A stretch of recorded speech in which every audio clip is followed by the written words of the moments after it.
We are going to the market to eat fish and Tampal Puke. What is that in Tagalog?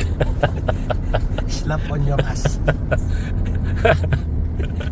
Binaliktad niya kayo. As daw. Sampal sa ano. Tampalin kita yun. Tawag gano'n. Very unique kasi yung name. Pero nakita mo available dyan? Oo. Kaso tagal ko nang gustong itry. Pero yun yung flat? Nakakulay din ng lupa? Parang... Kulay, hindi, pag yung sa ilalim puti, tapos yung sa ibabaw kulay. Oh yeah, pag nakadapa nga siya, parang hindi mo siya agad-agad makikilala, mapapansin. Kulay talampakan. Kasi, yun, parang gano'n, no? Oh, kaya sige, tingnan natin yung slap on the... Yes. Meron na rin niya nakikita sa Manila Bay. Tanungin ko mamaya. What's the English of this? Because I cannot just Tagalog. So we're here, approaching the fish market. Let us see if they're open, if there are changes of the prices, because Ramadan starts on Monday actually. So we need to eat now. We need to eat in advance. That's the park. We were there one time, the whole team, safety team.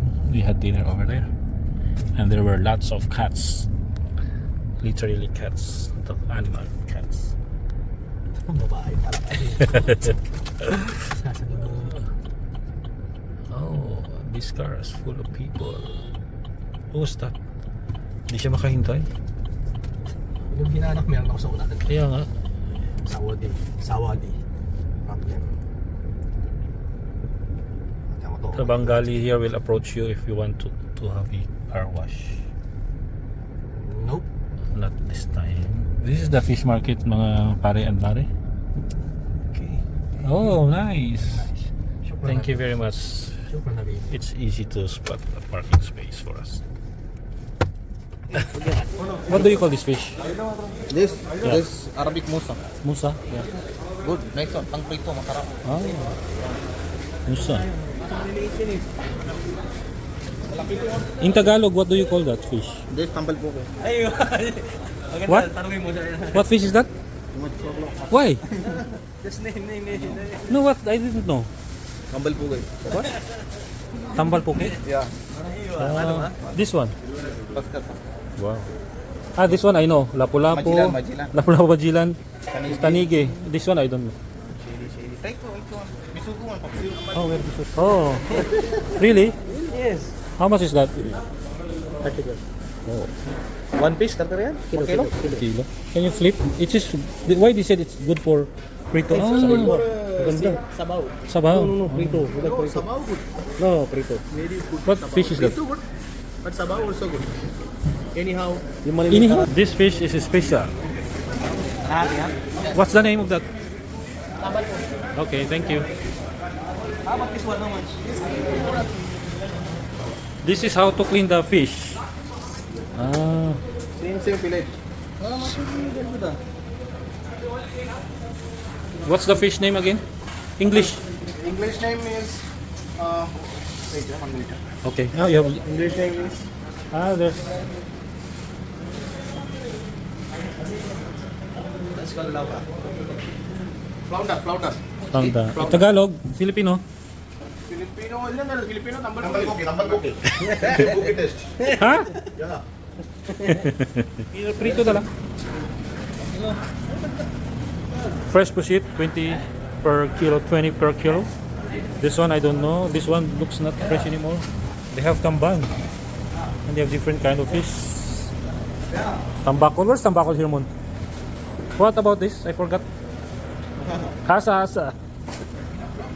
Yeah, come on. Buti sila alam pa nila. This is good, you know. You know the names more than I do. Gulal.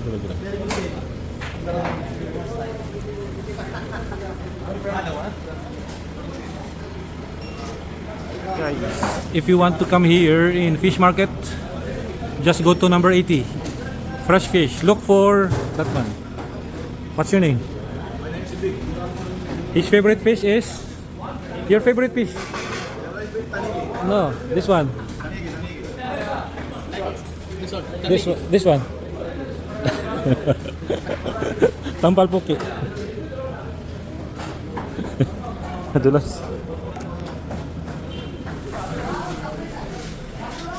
Very Is this 1 kilo? half kilo, 1 kilo. Half kilo how much? Para sa mga viewers natin. It costs around 15 reals. 15 real, half kilo of shrimp. Okay? And then 1 kilo, 1 kilo squid, 30 real. 30 real. Tampal Puke, half 10 real. Anong load ka nung kaya? Kick your ass. We're waiting for the Tampal Puke. Nakasigit namin Tampal Puke. Hi kuya. Nasaan ba tayo ngayon? We're here in fish market in Jubail for Filipino food because we miss eating Filipino food. Please tell us about what is your food for today.